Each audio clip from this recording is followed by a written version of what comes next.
احباب اہتمام کرتے ہیں حافظ محمد اجاز صاحب, محمد عارف اتاری صاحب, صدیق صاحب, دیگر دوست, شفیق صاحب, حاضرین جتنے بھی شامل ہوتے ہیں, اللہ رضا جل کی بارگاہ میں دعا ہے کہ اللہ تعالیٰ سب کی اس کاوش کو, کوشش کو اپنی بارگاہ میں قبول فرمائے. آمین. کافی عرصے سے مجھے عارف بھائی کہہ رہے تھے کہ آپ ٹائم دیں, تو ٹائم کی سیٹنگ نہیں بن پا رہی تھی. اس اتوار کو ہم نے کہا جی آپ نے ضرور ٹائم دینا ہے, اور میرے ذمہ جو موضوع انہوں نے لگایا وہ ہے ارکان اسلام. بڑا اہم موضوع ہے اور اس میں ایک ایک رکن پر بھی ہم گفتگو کریں, اس کے لیے ہمیں کافی وقت درکار ہے, لیکن میں کوشش کروں گا کہ مختصر کر کے ان سب پر ہم گفتگو کریں. یقیناً یہاں جتنے بھی دوست آتے ہیں, تشریف لاتے ہیں, اور کوئی بھی غرض و غایت نہیں ہے سوائے اللہ کی رضا کا. چونکہ جنگل کے اندر کنارے دریا کے جا کے بیٹھ جانا اور کوئی غرض نہیں ہو سکتی. ہر ایک اپنی استطاعت کے مطابق آتا ہے, حاضری لگواتا ہے. ایک بات ذہن میں رکھ لیں شروع میں ہی کہ اللہ رب العزت کبھی آپ کی صورتوں کو نہیں دیکھتا. اللہ رب العزت صورتوں کو نہیں دیکھتا, شکل کو نہیں دیکھتا ہے, وہ دل کو دیکھتا ہے. وہ دل کو دیکھتا ہے کہ دل کتنا صاف ہے, دل کے اندر کتنا جذبہ ہے. اگر آپ دل کے اندر ایک جذبہ رکھ کے آتے ہیں کہ میں وہاں جاؤں گا, اللہ عز و جل اور اس کے رسول صلی اللہ علیہ وسلم کے ذکر کروں گا, کچھ دین کی باتیں سیکھوں گا, تو یقین جانیے باقی ساری چیزیں مل جاتی ہیں, لیکن اس میں اللہ کی رضا سب سے مقدم ہو جاتی ہے. میں نے فارسی کی کسی کتاب میں پڑھا تھا, اس میں ایک بزرگ کا ایک واقعہ لکھا انہوں نے کہا کہ ایک شخص آیا, اس نے آ کر ان سے پوچھا کہ حضور میں مکان بنانا چاہتا ہوں اور اس میں کھڑکی رکھنا چاہتا ہوں, آپ حکم فرمائے میں کس سائڈ سے کھڑکی رکھوں, جیسے مشورہ کرتے ہیں. انہوں نے فرمایا کہ تم جاؤ گھر میں کھڑکی بھی رکھو, لیکن نیت یہ کرو کہ اس کھڑکی کو میں کھلا رکھوں گا تو اس سے اذان کی آواز آئے گی. نیت یہ رکھو کہ اذان کی آواز آئے گی. اس طرح جب تک وہ کھڑکی لگی رہے گی تمہیں اجر ملتا رہے گا, تمہیں نیکیاں ملتی رہیں گی, اس کے ساتھ ساتھ تمہیں ہوا خود بخود حاصل ہو جائے گا. انسان کی نیت پر منحصر ہوتا ہے, وہ نیت کیا کرتا ہے, اس کے دل میں کیا ہوتا ہے, وہ کیا چیز دل میں رکھ کر بیٹھتا ہے یا چلتا ہے, اسی کے اوپر سارا سلسلہ چلنا ہوتا ہے. ہم ارکان اسلام کی طرف آئیں, اسی کو شروع کرتے ہیں. سب سے پہلا رکن جو اسلام کا ہے وہ کیا ہے؟ نہیں بولے نا جی, اونچی بول دیں تاکہ سیکھ جائیں. کلمہ, ٹھیک ہے نا, کلمہ طیبہ. اسلام کے کتنے رکن ہیں؟ 5, اور چھٹا جہاد کو بھی شامل کیا گیا. جہاد بھی ارکان اسلام میں شمار ہوتا ہے. پہلے رکن سے اگر ہم شروع کریں, کلمہ طیبہ لا الہ الا اللہ محمد الرسول اللہ صلی اللہ علیہ وسلم. کاش کوئی پہلے رکن کو ہی سمجھ لے, کلمہ طیبہ کو ہی اگر کوئی سمجھ لے تو دنیا کی کوئی طاقت نہ تو اسے شکست دے سکتی ہے اور نہ اسے اپنا غلام بنا سکتی ہے. پہلے کلمے کو اگر کوئی سمجھ لے. ایک بات ذہن میں رکھ لیں کہ یہ کلمہ صرف مسلمانوں کا نہیں ہے. لا الہ الا اللہ کا پیغام 1,24,000 کم و پیش انبیاء کرام رسل عظام علیہم السلام نے دیا ہے.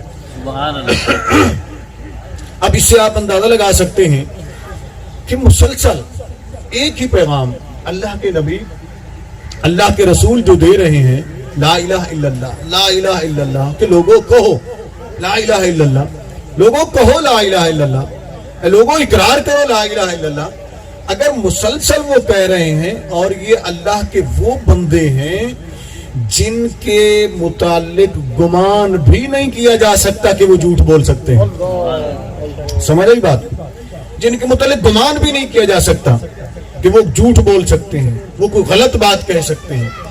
یہ وہ مقدس ہستیاں جو صدق کے اعلیٰ ترین مقام پر بیٹھے ہوئے ہیں, صدق کے اعلیٰ ترین مقام پر, صداقت کے اعلیٰ ترین مقام پر بیٹھے ہوئے ہیں.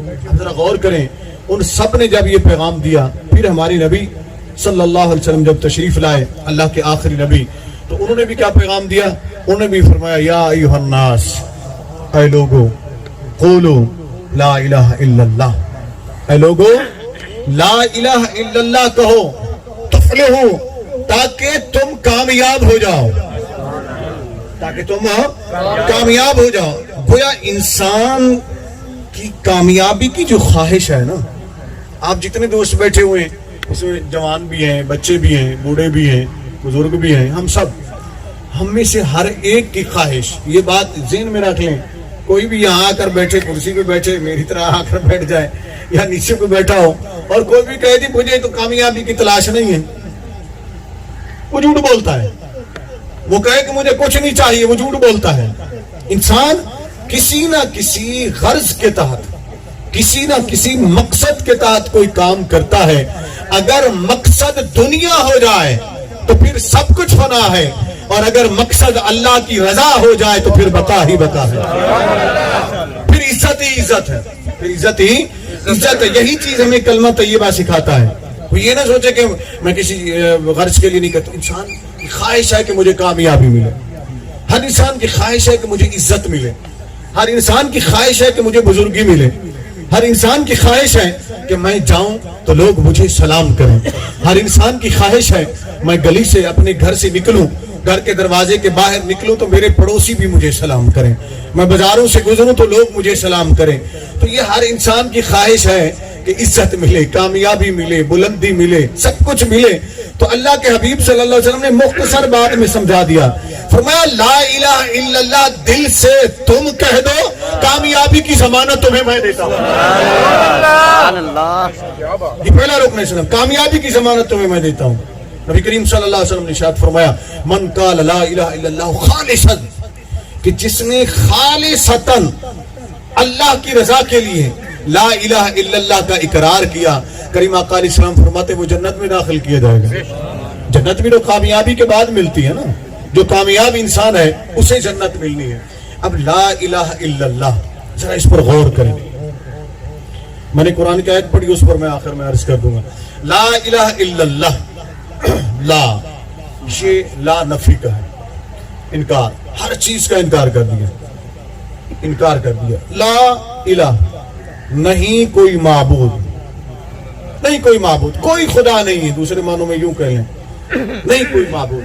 اب پہلے زمانے میں کیا ہوتا تھا، مثلا یہ درخت کھڑے ہوئے نا چار طرف جو آپ دیکھیں، اب تو بہت کم ہو گئے، پہلے بہت زیادہ ہوا کرتے، تو یہ درخت ہیں، آگے دریا ہے، لوگ درخت کو دیکھتے، بڑے بڑے درختوں کو، گھنے درختوں کو، تو ان کی پوجا کرنے لگ گئے، درختوں کی پوجا کرنے لگ جاتے، ان کے سامنے سر بسجود ہو جاتے، دریا کو دیکھتے تو اس کو سجدہ کرنے لگ جاتے، پہاڑ کو دیکھتے اس کو سجدہ کرنے لگ جاتے، کوئی بھی ہیبت ناک چیز دیکھتے، ہیبت ناک چیز، خوفناک چیز دیکھتے تو اس کو سجدہ کرنے لگ جاتے تھے۔ انسان تو یہاں تک گر گیا تھا کہ چلتے چلتے، جیسے یہ مٹی پڑی ہوئی ہے، ریت پڑی ہوئی ہے، جنگل میں، صحرا میں، راستے میں جا رہا ہے، تو وہ اپنی وہ خواہش پوری کرنے کے لیے کہ بت کی پوجا کرنی، پیشاب کرتا، مٹی گیلی ہو جاتی، اسی کو گھومتا، اسی سے بت بناتا اور اسی کے سامنے پوجنے بیٹھ جاتا، اسی کے سامنے جھک جاتا، اتنا گر چکا تھا انسان۔ کلمہ طیبہ نے آ کر بتایا نہیں، کوئی معبود نہیں ہے، کوئی بھی معبود نہیں ہے، انسان، پتھر تو پتھر ہیں، شجر، حجر، دریا، کچھ بھی ہے، جانور ہیں، آسمان و زمین ہے، یہ تو دور کی بات ہے، انسانوں میں سے کوئی انسان، یہاں تک کہ مقدس انسان، اولیاء اللہ، صالحین، تابعین، تبع تابعین، صحابہ، یہاں تک کہ انبیاء و رسول اعظام علیہم السلام میں سے کوئی بھی خدا، اونچی بولنا، کوئی بھی خدا نہیں ہے، کوئی بھی معبود نہیں ہے، اللہ کے سوا کوئی معبود نہیں۔ لا الہ الا اللہ، اب لا الہ نفی ہے، الا اللہ اقرار ہے، الا اللہ اقرار ہے۔ الا اللہ اقرار کس بات کا ہے کہ پہلے جس چیز کی ہم نے نفی کی تھی نا کہ اللہ کے سوا کوئی معبود نہیں، ذہن میں آ سکتا تھا، خیال آ سکتا کہ یار اللہ کے سوا کوئی معبود نہیں ہے، تو ہو سکتا ہے کوئی بھی معبود نہ ہو، کوئی بھی معبود نہ ہو، کوئی بھی عبادت کے لائق نہ ہو، تو فوراً اقرار کروایا گیا کہ معبودان باطل کا انکار کر دو اور معبود حقیقی کا اقرار کرو، کہو الا اللہ، کہ اللہ کے سوا کوئی معبود، اللہ کے سوا کوئی معبود نہیں ہے۔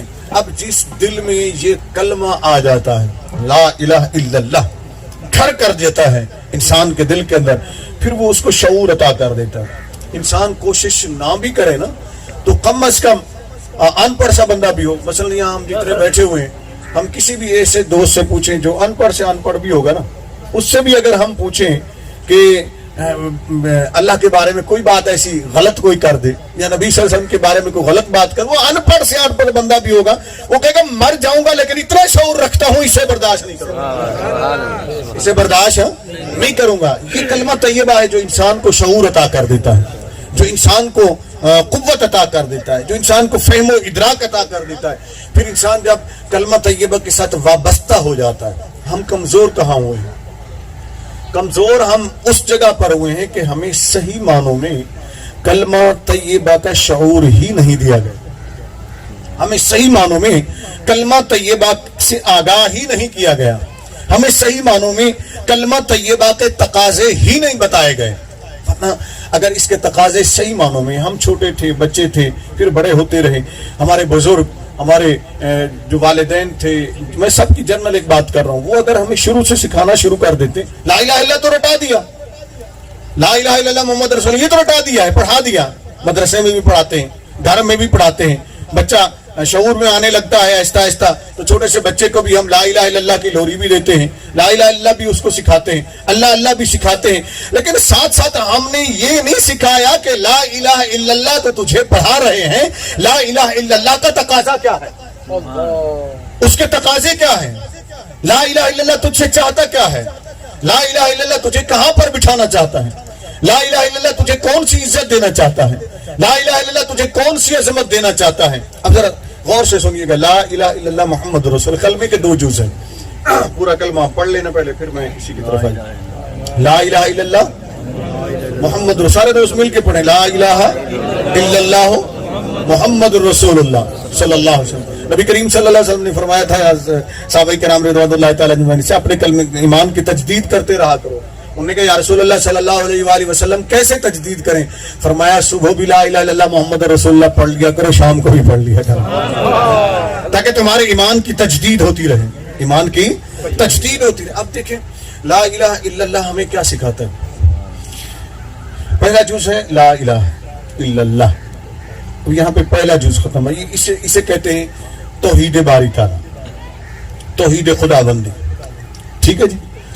اب آگے شروع ہوتا ہے محمد الرسول اللہ صلی اللہ علیہ وسلم، یہ دوسرا جز ہے کہ محمد صلی اللہ علیہ وآلہ وسلم اللہ کے رسول ہیں۔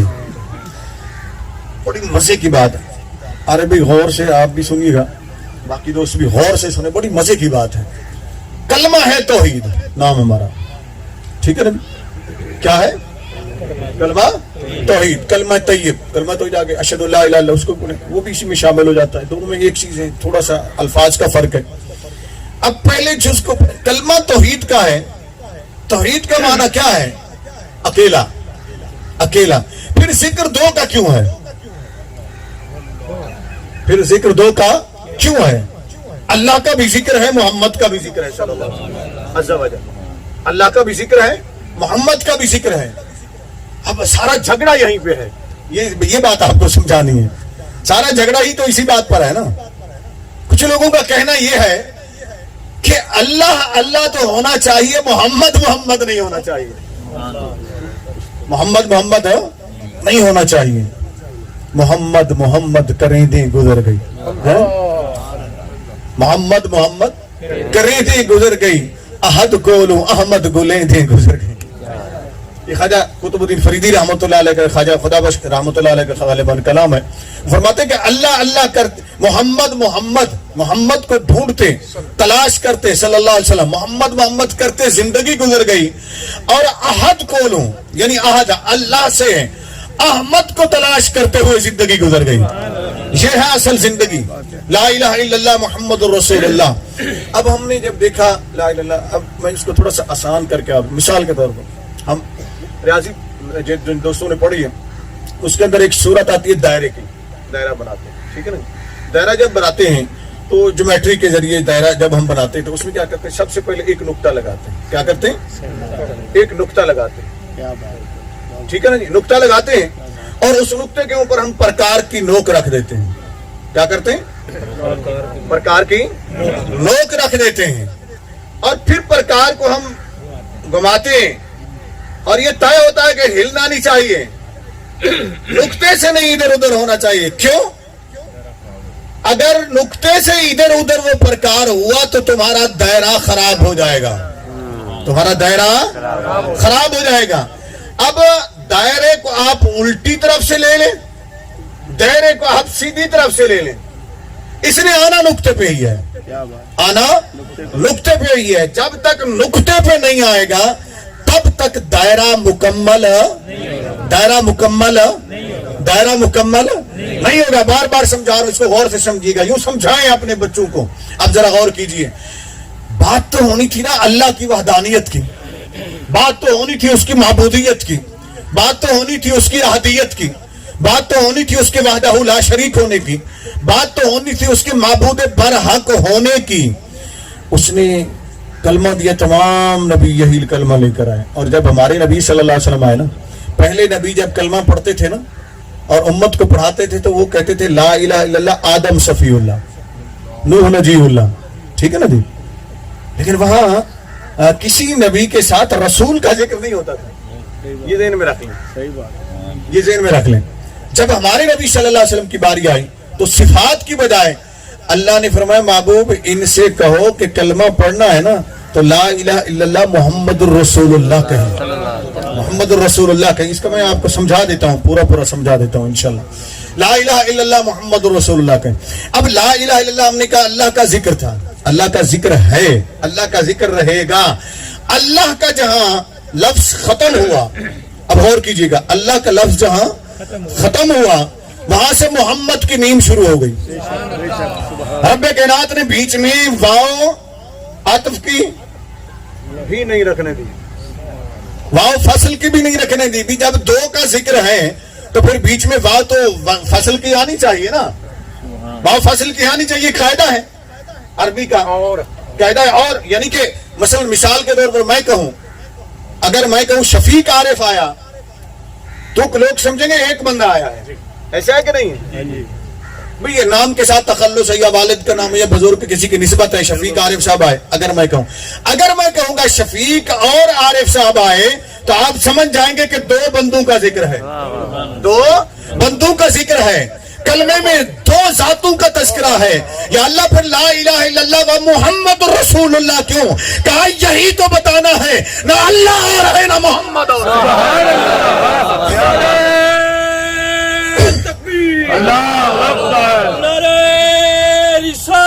یا رسول اللہ. یہی تو سمجھانا ہے کہ اللہ اور ہے سیدی مرشدی یا نبی یا نبی سیدی مرشدی یا نبی یا نبی. نبی کا جو غلام ہے ہمارا وہ امام ہے, نبی کا جو غلام ہے ہمارا وہ امام ہے. خدا کرے قبول ہو ہمارا عشق مصطفیٰ, خدا کرے قبول ہو ہمارا عشق مصطفیٰ.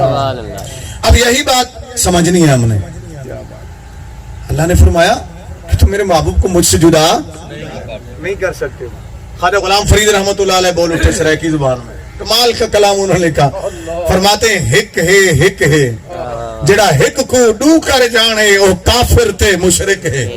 یعنی تم ہمیں سکھایا یہ جاتا ہے کہ نبی کا ذکر اللہ کے ساتھ کرو گے تو یہ شرک ہو جائے گا. فرماتے جو ان دونوں کو الگ کرے وہ کافر اور مشرک ہے, ان دونوں کو ملانے والا کافر اور مشرک نہیں ہے. اس لیے کہ ان دونوں کو ملانے سے ہی تو ایمان حاصل ہوتا ہے نا, ان دونوں کو ملانے سے ہی تو ایمان حاصل ہوتا ہے. رب فرماتے میرے محبوب کو تم جدا نہیں کر سکتے. میں واؤ فصل کا بھی برداشت نہیں کر سکتا ہوں, جدائی کا واؤ بھی برداشت نہیں, عطف کا بھی نہیں برداشت کر سکتا. بیچ میں واؤ آ جائے فصل کا بھی کہہ لو تو وہ بھی میں برداشت نہیں کروں گا. اللہ کے بعد محمد صلی اللہ علیہ وسلم. بڑی مزے کی جو بات میں نے سمجھانی نا وہ دل میں بٹھانی ہے, ذہن میں بٹھانی ہے, تاکہ آپ جائیں اپنے گھروں میں اپنے بچوں کے بھی ذہن میں بٹھائیں. لا الہ الا اللہ ہاں ختم ہوئی, محمد صلی اللہ علیہ وسلم رسول نبی کریم صلی اللہ علیہ وسلم کی صفت ہے, اللہ کی صفت نہیں. ٹھیک ہے نا, یہ رسول کی صفت ہے. ہمارے نبی صلی اللہ علیہ وسلم کی اور دیگر رسولوں کی بھی صفت ہے. محمد رسول, گویا رسول محمد کا حصہ ہے. کس کا حصہ ہے؟